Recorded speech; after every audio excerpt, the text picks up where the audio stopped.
श्रावणातल्या शेवटच्या गुरुवारी आलेला आहे गुरुपुष्यामृत। तर या योगावर तुम्ही काही खास गोष्टी केल्या तर तुम्हाला त्याचा खूप फायदा होतो, लाभ होतो तुम्हालाही आणि तुमच्या कुटुंबालाही। तर गुरुवारी पुष्य नक्षत्र आले तर तो गुरुपुष्यामृत असे ओळखले जाते। हा योग सर्व शुभ कार्य करण्यासाठी खूप शुभ मानला जातो।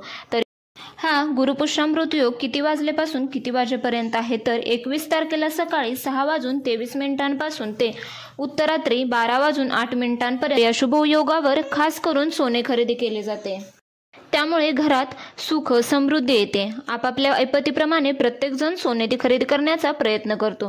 त्यातही ज्यांना शक्य नाही त्यांनी काय करावे तर त्यांनी परिस्थिती बदलण्यासाठी, आपल्या आर्थिक स्थिती बदलण्यासाठी काही उपाय करावे, ते या व्हिडिओमध्ये सांगणार आहे। त्यामुळे तुमच्या आर्थिक स्थिती बदलण्यासाठी मदत होईल, तुमच्या उत्पन्नात वाढ होईल। यासाठी या योगावर काही उपाय करा। या दिवसभरात लक्ष्मी मातेच्या वेगवेगळ्या सेवा केल्या जातात। तसेच लक्ष्मीपूजनासाठी किंवा हा दिवस खूपच शुभ मानला जातो। तर या दिवशी केलेली सेवा खूप लाभदायी असते। तर तुम्ही हाती घेतलेल्या कामात यश येण्यासाठी या दिवशी कुलदेवतेचेही पूजन व सेवा करावी। तसेच माता लक्ष्मीच्या स्तोत्रांचे पठण करावे। महालक्ष्मी अष्टकम याचे पठण किंवा श्रवण आवर्जून करावे। तसेच कुलदेवतेच्या पूजा, सेवा, मंत्र जप करावा, जमेल तेवढी सेवा करावी। तसेच या दिवशी माता लक्ष्मी तसेच भगवान विष्णूंची सेवा करावी। मग दिवसभरात तुम्ही होईल तेवढी सेवा करू शकता। तसेच गुरुवारी रात्री 1 दिवसाचं व्यंकटेश स्तोत्राचं तुम्ही पारायण करू शकता। म्हणजेच तुम्हाला ते 21 वेळा पठण करायचं आहे। म्हणजेच गुरुवारी संध्याकाळी जेव्हा शुक्रवार उजाडता आहे तेव्हा। तसेच गुरुवारी सत्यनारायण आवर्जून करावे। औदुंबराला 11 किंवा 108 वेळा प्रदक्षिणा घाला। तुमच्या गुरूंची सेवा करा। स्वामी चरित्र सारामृताचे पठण तुम्ही या दिवशी करू शकता। ह्या दिवशी होईल तेवढ्या योगावर सेवा कराव्या।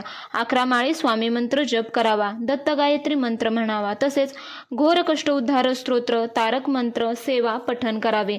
माता लक्ष्मीची विविध स्तोत्रे यांचे पठण करा। माता लक्ष्मीला अभिषेक करा। श्रीयंत्र कुंकुमार्चन करा। तसेच कुलदेवतेचा टाक असेल घरात तर अभिषेक करावा।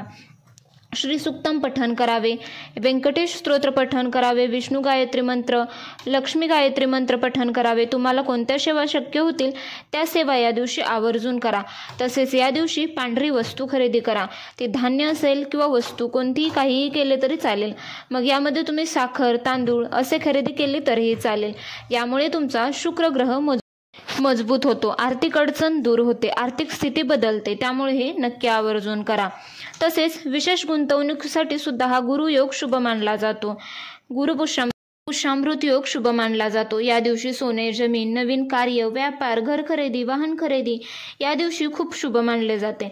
फक्त या दिवशी लग्नाचा मुहूर्त नसतो, कारण पुष्य नक्षत्र विवाहासाठी वर्ज आहे।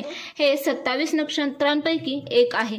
पुष्य म्हणजे पोषण करणारा, शक्ती, ऊर्जा देणारा। पुष्याचा आधीचा नाव आहे तिष्य, शुभ, सुंदर, सुख, संपदा देणारा असा याचा अर्थ होतो। हे नक्षत्र खूप कल्याणकारी आहे। या नक्षत्रावर काय करावे? सोने चांदी खरेदी करावी, देवघरातील मूर्ती खरेदी करणे, तसेच गुंतवणूक करणे शुभ मानले जाते। नवीन वाहन, घर बांधकाम सुरू करू शकता। त्यामुळे या गुरुपुष्यामृत योगावर तुम्हाला शक्य होतील तेवढ्या माता लक्ष्मीच्या आणि भगवान विष्णूंच्या सेवा करा। तसेच या व्हिडिओमध्ये सांगितलेली माहिती आवडली तर प्लीज चॅनलला अजून सबस्क्राईब केलं नसेल तर जरूर करा। तसेच व्हिडिओ पाहिल्याबद्दल धन्यवाद। श्री स्वामी समर्थ।